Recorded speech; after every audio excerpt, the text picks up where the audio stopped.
Şöyle yakın gelelim, köpeği de gösterelim. Kulaklarını niye kesmiştik ya?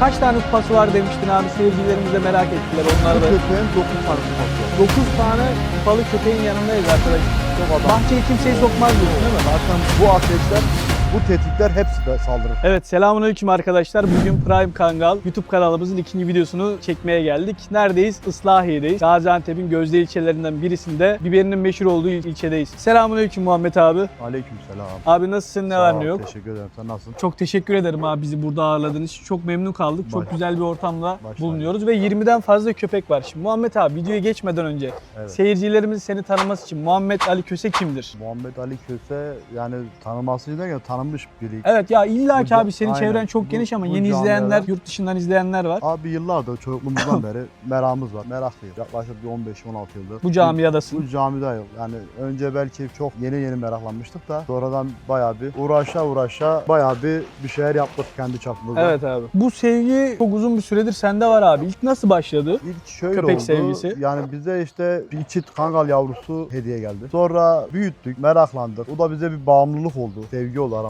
Köpek sevgisini Aynen. aslında aşıladı sende değil mi? Öyle olunca bir sefer biz de sevdik. O şekilde devam etti o günden beri. Şimdi abi çok büyük bir bahçedeyiz. Kaç tane köpek yetiştiriyorsun abi burada? Yani şu an bir 14-15 tane var ama daha çoktu. Yani Azalmış hali mi bu? Bu azalmış hali bu. Yeri geliyor azaltıyoruz, yeri geliyor çoğaltıyoruz ama şu, yani bu beslediğimiz sürece hep bir kan takibine devam ettik. Rastgele değil de hep anne, baba, nene, dede, büyük dedelerden, atalardan hep yani uzun yıllardır bir kan takibi yaptık. Hep Çok uzun süredir sende bu köpekler. Aynen. Türkiye'de çünkü abi bak, o kadar köpekçilik yapan insanlar var. Onların çoğunu da takip ediyoruz, hep destekliyoruz da. Ama bu kadar büyük köpeği ve aynı ırktan köpeği besleyen belki de Gaziantep'te teksin veya Türkiye'de de Vallahi sayılı kişilerdensin. Aynen. Şöyle söyleyeyim, bu köpeklerin hepsi aynı kan. Hep birbirinin aynı. Zaten elimizde bir şampiyon aygır var. Geneli onun kızı oğlu burası. Hangi soy abi? Seyircilerimiz de Güdük. merak edenler olmuş. Yani güdük desek daha bilindik olur. Hepsi bir güdük kanı. Efsane Tuzköylü Güdük'ten gelen Aynen. köpek soylarına biz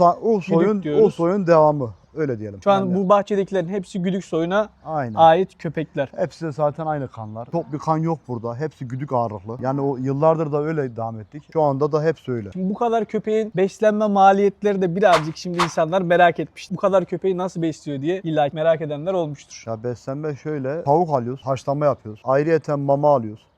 Mamayı aldım, mecbur toplu alıyoruz. Bu kadar Çünkü köpeğe mamada dayanırım. aynen, her almaya bir 20 çuval getiriyoruz. Ayrıyeten böyle ne derler, mezbanede atık. Sakatatlardan Aynen, getiriyorsun. işte inek memeğidir. Şimdi abi çok fazla köpek var. İstersen bir başlayalım buradan. Yanımızda devasa bir genç yetişkin bir erkek köpeğimiz var abi. Köpek kaç aylık? 17 ayı bitti. Evet. Şampiyonun oğlu.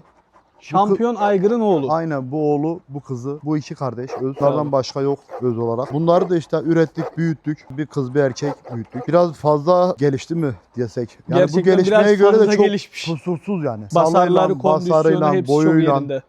Yani ben 90 santim diyorum da 90 üstü de Kesinlikle 90 üstü var abi. öyle köpek. diyorlar, ben 90 diyorum. Yani gelip de 91-92 diyen de var. Ben 90 yeter. Ya kamerada belki küçük gözüküyor olabilir ama arkadaşlar köpek çok devasa büyüklükte.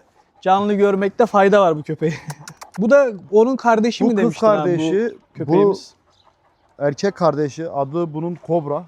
Kobra adı. Bu da Gürce, kız Gürce. kardeşi.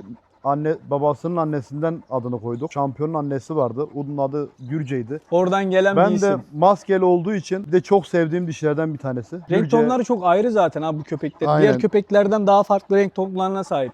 İşte ben de iki kardeş büyüttük. Maşallah. Bu arkadaki de küçük aygır. Ömrü olsun. Bu Bu da da şampiyon aygırın aynı oğlu, oğlu. babaları aslında aynı. kardeşler değil Anne mi? farklı. Babasına çok benzer. Bayağı bir babasına benzer. Çok bu da benziyor zaten, ayırt Aynen. etmekte Bundan bir zorlanıyorsun. 2-3 ay ufak bu. Ama birlikte büyüdüler Beraber herhalde. hepsini burada beraber. Çok uysallar çünkü. Evet, Yan yana bunlar- duruyorlar ama şey yapmıyorlar. Yani birbirlerine kızmadıktan sonra uysallar. Kızarsa iş değişir. Sonra Dilinde de böyle bir şey var. Renkli damga gibi, mühür gibi bir şey var abi. aynen, Köpeklerde 4-5 tane var mühür. Tek bir tane de değil. 4-5 bir tane mühür var. Yani şöyle arkaya doğru belki görünüyor bilmiyorum. 2 önde, 2-3 tane de arkada var. Yanda var. Mühürden dolayı bir bilgim yok. Bir işaret Annesinde- mi derler. Öyle bir söylenti var ama halk arasında şey derlerdi abi. Köpeğin dilinde mühür varsa o köpek gerçekten cesur köpek derlerdi. ya öyle de derler ama Batıl bir inanç mı bu? aynen doğrudur. Annesi de burada bunların. O da çok cesur. Yani bunlar da öyle olması gerek. Yani o mühürden dolayı olabilir. Olabilir gerçekten Ben de öyle duyduydum da tam bir bilgim yok. Yani önceden beri duyduğum öyle bir bilgi var. yakışıyor. O mühür de onu simgeliyor. Dili mühürlü olan hayvanda öyle bir şey var. Evet, diğer köpeklere bakalım. Ha, bu da aygırın kardeşi mi? Hayır, bu şampiyon. Bu şampiyon mu? He. Bu şampiyon. Kupalı dediğimiz köpek bu mu? Biraz adamcılık var mı bunda abi? Var da ben şu an yanındayım ya. Hiçbir Ben şey yine yapmaz. o zaman Yok uzak yok, durayım, hiçbir şey sen- yapmaz. Ben yanında olduğum için Evet. hiçbir şey yapmaz. Şimdi güzellik yarışmalarında kupa Gel. almış köpek. Ben tutayım gene. Şimdi arkadaşlar yanımızda yine devasa bir köpek var. Kafası, cüssesi çok yerinde. Bana bakışları biraz Yok, şu an bir ürkütücü. şey- O yüzden bir biraz şey- uzak kalacağım ben. Şu an bir şey yapmaz. Evet, Yani güzellik yarışmalarında bunun kupaları var dedin değil mi abi? evet. Bu köpek bilindik bir köpek. Yani Türkiye'de de Türkiye yani yurt dışında da bilindik bir Evet. hayvan. Biz bunu da ürettik. Tek bunları üretmedik. Üretimi yine sen. Bununla anne Senden falan, çıkma, evet. anne, nene, dede gene bizde devam. Yani buradakiler nasıl bunun yavrusuysa bunun da bir zaman annesi, nenesi, dedesi bizdeydi. Annesi babası sendeydi. Aynen. Babası değil de anne, nene, dede o şekilde bizdeydi. Dur oğlum. Bu da zaten diğer köpeklere benziyor arkadaşlar. Renk olsun, görüntü olsun. Ama ben şu an yanında olduğum için tepki vermeyebilir. Evet, dışarıdan biri geldiği Geldi zaman mi verir. Çok adamcı. bahçeye kimseyi sokmaz diyorsun, yok. değil mi? Zaten bu ateşler, bu tetikler hepsi de saldırır. bahçeye senden hariç biri geldiği Yok. zaman kimse giremez. Hepsi saldırır. Bu şey yapınca hepsi tepki verir. Sen öyle deyince ben biraz daha korktum abi. Biraz Yok, bu şu an tarafa tutuyor, doğru geleyim. bir sıkıntı olmaz. Yani buranın şeyi bu. Kaç tane kupası var demiştin abi. Seyircilerimiz de merak ettiler. Onlar Bu da köpeğin 9 tane kupası var. 9 tane kupalı köpeğin yanındayız arkadaşlar. Bilmiyorum, belki Dur oğlum. canlı görüp görmek size nasip olmayabilir ama Evet. sizler için bunları görüntüledik. 9 tane kupası olan köpeğin yanındayız şu an. Bu köpekte bir hastalık oldu. Yanlış bir iğne vurduk. Yanlış vurmadık da Hapse mi yaptın? vurduğumuz iğne hapse oldu. Öyle diyelim. O iğne de hapse yaptı. Hapse de bu köpeğe bayağı bir şey yaptı. Halen de izi var. Yani bu hayvan daha dirençli bir hayvandı. Daha sağlığı yerindeydi ve halen bir senedir böyle bir izi halen kaldı. Yani Orada çok tüy bile çıkmamış abi. çıkmadı. Ben buna çok büyük bir tedavi uyguladım. Yani yaklaşık 40 gün boyunca pansuman lafın tedavi yaptık günlük. Yani köpeği kurtardık. Bir enfeksiyon kapılmadan şükür. yaşattık hayvanı. Yani o da neyden geliyor? Üstüne durdu. Sevdiğimiz bir hayvandı. 40 gün boyunca bir sağlıkçı bir arkadaşım vardı. Sağ olsun o da Sağ olsun her yardımcı gün oldu. geldi beraber 40 gün boyunca buna tedavi uyguladık. Belki de bir 8-10 tane kazak yırttım bunun üstünde. Çünkü orası toz oluyordu. Pansuman yapıyorduk, açıyorduk. Temizlensin Ben diye. buna bildiğim kazak giydiriyordum. Bağlıyordum. Yani 40 gün boyunca üstüne çok durduk. Bütün tedavisini düzenli bir şekilde yapınca hayvanı kurtardık. Peki abi, bu köpeğin şu an senin için bir ederi var mıdır? Yani şu kö- kadar verirlerse verin bu dediğin bir köpek rakam. bu köpek sayısı bellisiz. Herkes de bilir. Kupası var, evet. İstenildi. Yani çok da değer verdiler. Maddi olarak da çok değerler gördü. Vermedim. Hiç satmayı da düşünmedim. 1 milyon verdiler. 1,5 milyonu verdiler. Ben satma şeyim yoktu. Yani ben bunu bilmiyorum. Satmak Senin için ayrı bir gönül bağı olan bir yok. köpek aslında. Bu kapıda ölür bu. Yani ölür. Şu an işte bu hastalıktan dolayı ister istemez eski gençliği yok. Yaşlı ilerledi. Kaç yaşında abi? Şu an 6 yaşının içinde. 6 yaşına göre yine değişik bir köpek. Yani ben şöyle söyleyeyim. 2020 1. ayın 15'te. Doğum tarihine kadar biliyorsun. Hepsini biliyorum. Tekniden hepsinde yani ister istemez yani şu anda da isteyenler var. Yaşlı olmasına rağmen bu yaradan dolayı çürütme falan ama kapıda ölür. Ya işini yapmış bir köpek abi zaten. Yaşlı Aynen. olsa bile Yok. sırf bunun yavrularını almak için bile insanlar sıraya giriyorlarmış. Deneyelim yani. Bir de bana karşı çok sağlıklı var. Çok düşkün bana. Çok düşkün değil mi? Çok. Dişi falan yerinde mi abi dişleri? Bunun bir dişini çürüktü, ameliyattan alırdım ben. Çürük Ameliyatla vardı, alındı. hapsi olmuştu. Kendi de rahatsız oluyordu. Ameliyattan çürük dişini almak zorunda kaldık. Yani yeni bir şey değil bu. Yaklaşık bir 2,5 sene oldu bu. 2,5 sene. Çürüktü. Beslenmesinde iltihap oldu. falan sıkıntı olmuyor Yok ama. yok şu an Diğer çok dişleri sağlıklı. yerinde. Yani şu an iyi. Bunun da yeme içme sağlığında hiç sıkıntı yok. Burada bu yatar, bunları işte burada keyfine bakar. Bu kadar köpeğin antrenmanını, gezmesini nasıl yapıyorsun? Yani Bahçe çok büyük gerçi Şöyle de. söyleyeyim, yeterli ilgilenemiyorum zaten o konuda. Kalabalık olduğundan dolayı. Ama elimden geldiği kadar böyle ufak da olsa böyle bir dolaştırıyorum bazen arada ama düzenli değil. Düzenli Yani değil ama yine de sen zaten yer sporunu geniş. yaptırıyorsun. Yer geniş. İşte böyle hepsine zincirleri de var, kulübeleri de var, kafesleri de var. İşte zamanlamaya göre mesela çok sıcak olursa içeriye kafeslere koyuyorum burası serin olduğu için. Sıcaklar gidince buralara çıkarıyorum. Hepsine kulübe yaptırdım. Bahçe zaten devasa büyüklükte bir bahçe. Hepsinin de kulübesi var. Kışın buralara bırakıyorum. Kulübelerde bağlı oluyor. Yazın sıcak olduğu için burada da çok gölge olmuyor. O yüzden kafesler daha serin. Kafeslere bırakıyorsun. Daha serin. Biz bu kafesleri de ona göre yapmıştık. Serin olsun diye. Evet. Yani yazın sıcak aylarda kafese koymam daha iyi oluyor. Bir tane köpek geldi yanımıza. Bu da dişi bir köpek. Bu da şampiyonun kızı. Bu da şampiyon, daha yeni Aynen. çektiğimiz köpeğin birebir kızı. Zaten maskesi falan da görüntüsü çok da benziyor Aynen. babasına. İçerideki aygıra benzeyen küçük aygır dediğimin de kız kardeşi bu. Onun da kız kardeşi. Aynen. Zaten bununla aynı birbirine benziyor. Şunların benzediği gibi. Ama bunların maskesi daha farklı abi. Bu sadece kızı Onda değil. böyle yakına gidebilir miyiz acaba? Bu şu iki büyük enin Gürcelen Kobra'nın annesi bu. Annesi. Aynen bu Hmm. gümüş dişi. Gümüş İsmi dişi. gümüş bunun. Onların annesi. Burada yabancı tek bu dişi bu var. O da çok güzel yavru da vermiş Çok yani. süper, Damızlığında da çok kendini süper. kanıtlamış. Bu da süper bir damızlık bir dişi. Zaten verdiği yavrular ortada. Gerçekten Gerisi ortada. hepsi şampiyonun kız zaten. Yani diğerlerini de mesela bu da. Bu kaç yaşında abi? Bu da şampiyonun kızı. Şampiyonun kızı. Aynen. Bunun adı Zeyna. Arkadaki bunun kız kardeşi. Bu Maske. Bunlar şampiyonun büyük kızları. Yani Şampiyon. diğerleri biraz daha yaşları ufak. Bunlar 2,5 yaşına geldi. Evet. Abi köpeğin yaşlı olduğunu yani sen biliyorsun ben biliyorum ama illaki bilmeyenler vardır. Evet. Köpeğin yaşlı olduğunu nasıl anlarız? Ya köpek, yaşlı köpek dişinden de belli olur. Yüzünden de belli olur. Yani dişide de şöyle diyeyim. Dişi yaşlı, yani yaşını almış bir dişi çöker biraz. Çünkü doğum yapar. İnsanlar gibi diyorsun Aynı değil mi? insan, Hani böyle doğum insan yaptıkça yaşlandıkça ister yaşlanır. istemez çökerler. Mesela bu dişi bir defa doğum yapmış. Belli yani. Genç Daha olduğu genç gösteriyor. olduğu belli. Dişinden yani salmamış kendini daha. Bu beyazlık, yanaklardaki beyazlık da Beyazlık kimi köpekte ırsi, insandaki oluyor. saçtaki beyaz gibi diye. aynen öyle. abi. Kimi köpekte de yaş ilerledikçe beyaz oluyor. Yaşının aslında Yani ilerlediğinin bir nevi göstergesi. insanda nasılsa köpekte de öyle yani. Evet doğru söylüyorsun. Şimdi abi. kimi atıyorum 40 yaşından sonra saç beyazlamaya başlar. Kimi 17-18 yaşında saç beyazlar. Genetik söylediklerinde genetik. Ama değişiyor. genellemeye bakarsak insanda olduğu gibi yaş ilerledikçe saç sakal beyazlar. Hayvanlarda da aynı Hayvanda da özellikler görülüyor. Yüz o zaten bellidir. Şu yanaklar yok mu? Evet Dudaklar abi. diyeyim. Burnun sağı solu dudaklarda beyazlık olur. Dudaklarda beyazlık Yani olur. yaş aldıkça daha çok beyazlar. Çoğu hayvanda yani yaş ilerledikçe beyazlar. Şimdi çok fazla köpek var arkadaşlar. Hepsini size göstermeye çalışıyoruz. Burada da gene şampiyonun bir oğlu var. Şampiyon aygırın yine bir oğlu da Evet. var burada. Bunun adı da Asil. Asil. Aynen. Gerçekten asil bir köpek. Bu da diğer o Kobra ile Gürce'den 2 ay büyük. Abi bunun kafa yapısı birazcık daha farklı gibi. Bu çıkıntılı gibi birazcık daha. Bu annedendir diye düşünüyorum. Bir tık anneden almış. Babaya da benzer, anne tarafına daha çok benzer. Evet uzaktan babaya benzer ama yakından böyle girdiğimiz zaman köpeğin Aynen. kafa yapısı, gözlerinin üzerindeki çıkıntı birazcık daha fazla. Bunda adamcılık var. Yok adamcılık yok. Bu da ufak bir değil. Bu da 19 ayı bitti, 20 ayına girdi. Boyu gene yaklaşık 87-88 Bu da çok var. büyük köpek Büyük. arkadaşlar. Aynen. Abi bu köpeklerin üzerindeki siyah leke de sanırım bu yere serdiğin Bu- yılanlar girmesin diye mi sermiştin? Yok. Yerde şey var, kömür var. Ondan dolayı böyle. Yoksa bunun rengi tam beyaz. Normalde arkadaşlar köpek beyaz Beyaz, renkte kömürde ama yata zemine yata. serilen kömür renginden dolayı birazcık daha kararmış. Asil. Abi dişlerini böyle bir gösterebilir miyiz? Dişleri falan da gerçekten de çok devasa büyüklükte. Senin bir köpekçi olarak abi köpekten anlayan birisi olarak köpeğin diş yapısı böyle mi olmalıdır? Şimdi şöyle söyleyeyim. Şu an şu köpeğin diş yapısı düzgün. Tam Yani birbirine kenetleniyor. düzenli.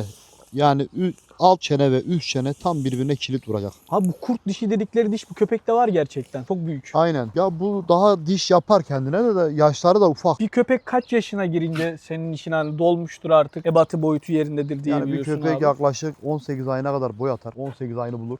Gelişimi devam eder. Boy olarak devam etmez ama nasıl diyeyim kemik yapısı, kafa yapısı, vücut yapısı değişir. Daha da O da- kalınlaşabilir değil aynen. mi? Yani 18 bir aya köpek kadar. 3 yaşında da olur, 4 yaşında da farklı olur. Yani köpeğin her senesinde bir farklılık olur. Yani ne zamana kadar? 4 yaşına kadar tam bir olgunluk sağlar. 4 yaşındaki bir hayvan tam kemiği, vücudu, olgunluğu Artık sahip olunan tam, o tam cüssesine olur. Aynen. oturur diyebiliriz. Yani 4 yaşından önce de atıyorum 3 yaşında da tam gene olgunlaşır ama 4 yaşında tam kemik daha kartlaşmış olur öyle Evet diyelim. abi doğru söylüyorsun. Ama 18 ayına kadar boy atımı oluyor. Yani şimdi bu köpeklerde de şöyle bir şey var. Kimi köpek 11-12 aydan sonra boy atmayan da oluyor. Kimi 18 ayına geliyor 18 ayından sonra boy atan da oluyor. Biz burada köpek yani bizden aldıklarında biz isteriz ki çok iyi olsun. Yani iyi olsun. Hiç unutamadığın unutamadığın bir köpeğin var mı? O köpeğinle olan bir hikayen seni böyle derinden bağlayan, hüzünlendiren. Yani var, çok köpek besledim ben. Yani şu ana kadar Çok fazla köpek yüzün gelip üstünde geçiyor. köpek beslemişimdir. Yani o kadar beslediğim köpeklerin içinde yani en bağlı olduğum ve en uzun süre beslediğim köpek Şampiyon. Şampiyon Aygır. O köpek 2021. ayın 15'inden beridir tekel bende. Annesi de bendeydi. Evet. Doğdu, halen benim dışında. Kimseye geçmeyi bırak, bakma bile olmadı. Köpek yani zaten onun şeyine, bu kafesleri, bunları hep bunun üstüne yap. Bir şey olmasın diye özel gittim kafes. Yani adı kafes. Koca oluyor, oda yaptırdım. VIP arkadaşlar, orayı da Bildiğin, gösterirsin. aynen. Öyle bir oda ben şampiyona yaptırdım. Biraz da maliyetli oldu ama önemli değil maliyeti. Orayı da ben şampiyon için yaptım. Gerçekten çok fazla emek harcamışsın. Aygır'ın seni çeken özelliği neydi? Öyle söyleyeyim, uzun bir süre beslemenin dışında köpekle olan bana karşı bağımlılığı çok güzel. Bana o kadar bağlı ki o köpek. Birisi bana böyle bir el kol hareketi yapsın, direkt saldırıya geçer. Direkt saldırı seni Hiç. korur. Direkt geçer. Ne güzel bir şey. Direkt geçer. Yani çünkü daha önce de yaşadım. 2 sene önce yanıma bir arkadaş geldi. Öyle şakadan bir omzuma vurur gibi yaptı. Saldırdı. Allah'tan kafesteydi, saldırdı. Ve o arkadaş 3 ay sonra yanıma geldi. Direkt saldırdı. Artık şey yapmış, Unutmamış. kendini kodlamış değil mi? Bu Onu unutmamış. güvenilir bir insan değil, bahçeme Ve koymamam gerekiyor Çok diye. farklı huyları var. Bana karşı olup da başkasına, yabancıya çok farklı huyları var. Yani önünde bir ufak bir yem payı da olsa gözü hiçbir şey görmez. Ne insan ne bir canlı hiçbir şey görmez. Yemek yerken kıskanıyor aslında. Hiçbir şey görmez. Çok sinirli o konuda. Yani başka bir insan olsun, hayvan olsun Evet. hiçbir şey tahammül etmez. Ben kendine sadece bırak kızım, hiç iş yapmaz. Bırak. İğneden dolayı başımıza böyle bir şey geldi. Apse oldu. Apsede patladı, deriyi çürüttü. Biz buna tedavi yaptık. O kadar tedavi sürecinde Acı çekmesine rağmen. hiç acı macı bize hiç tepki vermedi. Zaten benim Çok elimde güzel. olduğu zaman hayvan şey yaptı. Başka biri olsa ama yine çok farklı tepkiler gösterirdi. Tabii ki Aynen. o köpek de seni Hiç sevdiğini yani tepki vermedi. gösteriyor. Yavrularını aldım. Yani şu an bahçedeki 10 tanesi bunun yavrusu. Bu köpekle bu bağlantısı var mı Aygır'la abi? Kan bağı uzaktan var. Aynı gene güdük kanına dayanıyor. Bunun da o Kaldırabilir miyiz abi? Bu Bunu köpek da çok ben- devasa büyük bir köpek. bunu damızlık olarak getirmiştik. Gel buraya oğlum. Gel. Adı neydi abi bunun? Bunun adı da Aygır. Bunun adı da mı Aygır? Öyle mi? Bu da çok devasa büyüklükte. Belki bahçedeki en kafalı köpek bu olabilir mi abi? Yani en kafası bu. En kafalı da bu. Evet. Biraz da gövdeli. Bu da çok özel bir hayvan. Çok cins bir hayvan. Çok Çok kaslı kare- duruyor. Spor çok- yapıyormuş gibi Aynen. sanki sürekli. Yani yaşı 7 yaşına rağmen çok gence. Çok hareketli. Aynen. Çok, bu da ekstra Maşallah. kaliteli bir hayvan bu da. Yani Biraz- şöyle söyleyeyim. Aygır'dan sonra çok beğendiğim bir köpek aradım. Bu Ve köpek miydi o da? takip de ediyordum yıllardır. Evet abi. Birkaç defa almaya kısmet olmadı. İstedik. Niçin istemiştim? Benim şampiyonum Evet, buradaki yaklaşık kızlarına uygun bir yani damızlık lazımdı. Senin zaten dişlerin çok güzel. O Aynen. dişlere layık bir erkek köpek Ben de arayışındaydın. bu köpeği zaten istiyordum. Nasip olmuyordu uzun bir süredir. Sonra nasip oldu. Elimizi taşın altına koyduk. Aldık geldik 7 yaşında. Hangi ilden almıştın abi? Bunu Aksaray'dan getirdim ben. Aksaray'dan. Aksaray'dan Ama getirdim. Malaklı değil değil mi bu Değil. köpek? Kesinlikle Malak'la alakası yok. Anadolu çoban köpeği diyebiliriz Aynen. aslında. Aynen öyle. Bu Bir burada havası andırıyor hani böyle pitbull köpekleri çok kaslıdır, çok Vallahi böyle zaten gelişimi güzeldir ya. öyle. Bu köpekte de yani o pitbull'daki kasları görebiliyoruz arkadaşlar. Yani vücut yapısı çok sıkı, çok kalın. Evet. Çok sıkı, çok kalın. Bir ara darttık 90 kiloydu. Bir ara darttık 86 kiloydu bu köpek. Şu an gene 86 vardır ama 93 kiloyu da gördü bu Oo, köpek. 93 kilo 93 çok- kiloyu gördü. Ama bende 88 oldu. Bir ara 90 oldu. Ben merak ediyorum bazen biliyor musun? Çok böyle şey olduğunda, kilosu yerinde olduğunda. Yani biz de yalan değil buna çok da bakmak istemiyorum. Evet. Yani böyle düzenli az bir şekilde yem vermeye çalışıyorum. Çok kiloya kaçmasın diye. Mesela bu camiye yeni başlayacak köpek alacak bir arkadaşımız diyelim. Hiçbir köpek hakkında bilgisi yok. Bir dedin ki ırkına dikkat etmeli. İkinci bir madde nedir senin için? Irkı tabii en dikkat etmesi gereken, ben kendimden dolayı söylüyorum bunu. Yani şöyle söyleyeyim. Dişi çok önemli. Yani dişinin... Üretim yapabilecek birisi dişi, dişiye güzel bir dişiye dişi, sahip çok. olmalı diyorsun. Köpeklerin bütün köpekleri gezdik arkadaşlar. Hepsinin de kulağı yerindeydi. Böyle yakın gelelim köpeği de gösterelim. Kulaklarını niye kesmiyoruz abi biz bu köpeklerin? Sen kesmeyi tercih etmiyorsun daha doğrusu. Ben şöyle söyleyeyim. Şöyle Yani yanına çok gelsek göstersek kulaklarını falan. bu yatar yanına geldim. Tabii. Kulaklı köpek olduğu zaman bile bize derlerdi ki ne ya işte kulaklı köpek mi olur? Evet. Kulağını niye kesmiyorsun derlerdi. Köpeklerin Biz- kulakları yerinde. Biz o zamanlar biz de milletin şeyiyle bizim de kestiğimiz oldu önce. Yani bundan bir 6-7 yıl önce ama 6-7 yıldır ben hiç kesmedim. Kulak kesmiyor. Nedeni nedir abi? Bunu da öğrenebilir miyiz? Abi şöyle köpeğe ben kulağın kendim hem öncelikle yakışıyor benim gözümde. Güzel gözüküyor diyorsun. Güzel kulak gözüküyor. köpekte. Bir de kulak kestim mi bana gıcık geliyor. Yani kulak Çirkin mi duruyor? Çirkin de duruyor. Bir de kulağın da köpeğe yani faydası var, zararı yok. Özellikle yağmurlu havalarda arkadaşlar köpeklerin kulağına su kaçmasını Abi engeller şöyle zaten bu söyleyeyim, giriş. Yağmurda, tozda her türlü faydası olur, zararı olmaz. Olmamasının zararı olur. Yani ben daha önce de kulaktan dolayı dedim mesela. Kulağı kesmen niye kesiyorlar? İşte kimi köpek görevi, yani her köpeğin işte bir görevi olur. Evet abi. Kurda gider. Kimi işte diğer bir köpeğin yok toku batar. Benim bu konuda en şey şu. Bu köpeklerde zaten kulaktan dolayı böyle kurda gitmedir. Yok yırtılmadır. Yok tok bakmadır. Yani ne bileyim böyle cinsçi şeyler çıkıyor. Yani bu köpek kulakla mı gidiyor? Doğru söylüyorsun. Bu köpek kulakla mı gidiyor? Saçmalık ben içinde olacak. Şimdi eskiden gelen de bir inanç var arkadaşlar. Onlar da sürü sahipleri kurtlarla veya yabani hayvanlarla mücadeleye girdiği zaman kulağından zarar görmesin diye keserlermiş. Kurt o kulağı tutuyormuş. Öyle bir kurtmuş ki geliyor bunun kulağını alıyor. Başka bir yerini bilmiyor. Başka tutacak bir yer yok diyorsun. Direkt Kurdun kulaktan özelliği giriyor. gelip bunun kulağını yakalamak. Böyle saçma sapan hikayeler oldu bana göre. Ya şimdi milletin ağzı da torba değil ki sizin abi. Şimdi Çok farklı şeyler söylüyorlar illa ki. Bana bir mantıklı bir şey olursa ben de yaparım. Ama ben gene diyorum karşıyım ben. Kesilmemesi Ben gerekiyor karşıyım diyorsun. yani. Bu böyle yaratılmışsa, hiçbir zararı yok, faydası varsa bunu Evet. kesmenin hiçbir anlamı yok. Kesenler de niye kesiyor ben açık söyleyeyim. Daha yakışıklı duruyor. Kendini gösteriyor. Daha kendini gösteriyor. Ama bazı köpeklere kulak yakışıyor abi. Mesela bu Evet. köpeği kulaksız hayal Aynen. edemedim ben. Kulak Bana yakışıyor göre çünkü. hepsine yakışıyor. Belki böylelikle bir akım başlatmış olabilirsin abi. Köpeklerin Kesmedim kulağını abi. kesmeme. Gerek yok, hayvanın kulaktır, kuyruktur. Bir de bu köpekte kulak kuyruk dengedir. Muhammed abi bizi ağırladığın için ben çok teşekkür ederim. Ağırladın. Ben teşekkür Çayımızı ederim. çorbamızı içirdin. Allah razı olsun ve çok da güzel karşıladın. Ben ayrıca bu kadar çok fazla köpeğe baktığın için ve sağlıklı beslediğin için ayrıca bunlar için de teşekkür ederim. Seyircilerimize söylemek istediğin bir şeyler varsa Rica senden ederim. de bir şeyler Hoş duymak geldiniz. isterlerse. İyi yaptınız, geldiniz. Şöyle söyleyeyim. Allah razı olsun. Köpek besliyorsanız bu köpek için geçerli değil. Yani hangi hayvanı besliyorsanız sonuçta dilsizdir. Bakabiliyorsanız besleyin. Bakamıyorsanız onun boş yere günahına girmeyin. Çok da güzel bir yere değindin. Bakabiliyorsan ben burada 15 tane köpeğe ben bakabiliyorsam tek başıma beslerim. Ben bakamıyorsam yani bir tane gene beslemem. Yani ben köpek besliyorum veya başka bir hayvan besliyorum ama rezillik içindeyse hiç besleme. Hiç yani. besleme Onun daha iyi. günahına girme çünkü ben çoğu yeri bazen gezdiğimiz de oldu, dışarılara da gittik, bunu gördüm de. Ya bir gittim böyle 15-20 tane besliyor ya hayvanlar. Rezillik içerisinde. Kimi sakat, kimi yaralı, kimisi zayıflıktan kemikleri birbirine girmiş. Böyle çok berbat bir haldeydi yani. Ben de oradakilere dedim ya bakabiliyorsan bu kadar hayvana bakamıyorsan besleme ya, yazık. Yani Kesinlikle yazık. Doğru. besleme. Ha, ben burada köpeklerine bakıyorum. Düzenli her şeylerine ilgileniyorum. için. Ben bakamıyorsam beslemem ya veririm. Bakabilene vereceğim. Bir de alıp da hani abi böyle yavruyken alıp da daha sonra köpek büyüdükten sonra da sokağa atan insanlar var. Arkadaşlar Muhammed abim çok güzel bir yere değindi. Gerçekten beslemeyecekseniz, büyütemeyecekseniz o köpeği almayın. Aynen Abim öyle. tekrardan çok teşekkür Rica ederim. ederim baba. Allah razı olsun bizi karşıladığın için. Ayağınıza Dikkat et sağlık. kendine abi. Allah'a emanet. Ben teşekkür ederim. İnşallah tekrardan görüşmek üzere. Her zaman beklerim. Arkadaşlar sonraki videomuz için kanala abone olmayı ve like atmayı unutmayalım. Türkiye'deki en güzel köpekleri gezip görmeye devam edeceğiz.